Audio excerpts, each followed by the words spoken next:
Les 1001 nuits, traduit par Antoine Galland, tome 1er. Nuit 91. Sur la fin de la nuit suivante, Scheherazade adressant la parole au sultan des Indes. « Sire, dit-elle, le grand vizir Giafar poursuivit ainsi l'histoire de Bedreddin Hassan. Bedreddin, dit-il, continua d'exercer sa profession de pâtissier à Damas, et son oncle, Shemseddin Mohammed, en partit 3 jours après son arrivée. Il prit la route des Messes, d'où il se rendit à Hama, et de là à Alep, où il s'arrêta 2 jours. D'Alep, il alla passer l'Euphrate, entra dans la Mésopotamie, et après avoir traversé Mardin, Moussoul, Sangiar, Diyarbekir et plusieurs autres villes, arriva enfin à Balsora, où d'abord il fit demander audience au sultan, qui ne fut pas plutôt informé du rang de Shemseddin Mohammed qu'il la lui donna.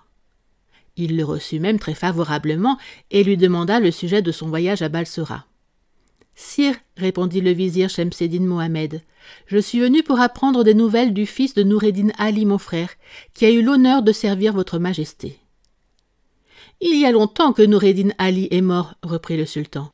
À l'égard de son fils, tout ce qu'on vous en pourra dire, c'est qu'environ 2 mois après la mort de son père, il disparut tout à coup, et que personne ne l'a vu depuis ce temps-là, quelque soin que j'ai pris de le faire chercher.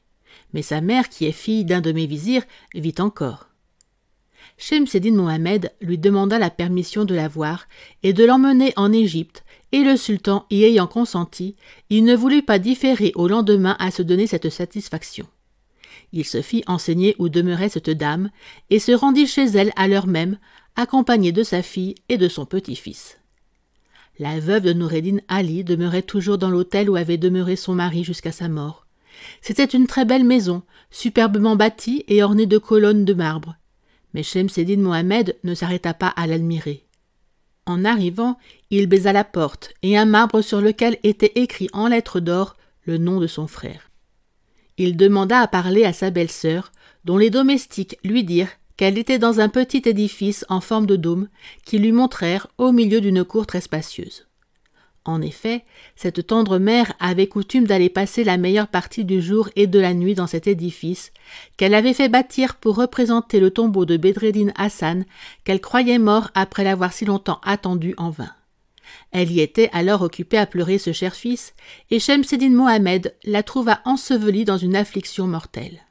Il lui fit son compliment, et après l'avoir supplié de suspendre ses larmes et ses gémissements, il lui apprit qu'il avait l'honneur d'être son beau-frère, et lui dit la raison qui l'avait obligé de partir du Caire et de venir à Balsora. En achevant ces mots, Scheherazade, voyant paraître le jour, cessa de poursuivre son récit, mais elle en reprit le fil de cette sorte sur la fin de la nuit suivante.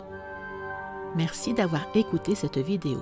Si cette vidéo vous a plu, vous pouvez vous abonner gratuitement à la chaîne Coin Livre Audio. N'oubliez pas de liker avec le pouce vers le haut. Vous pouvez aussi me laisser un commentaire. À bientôt.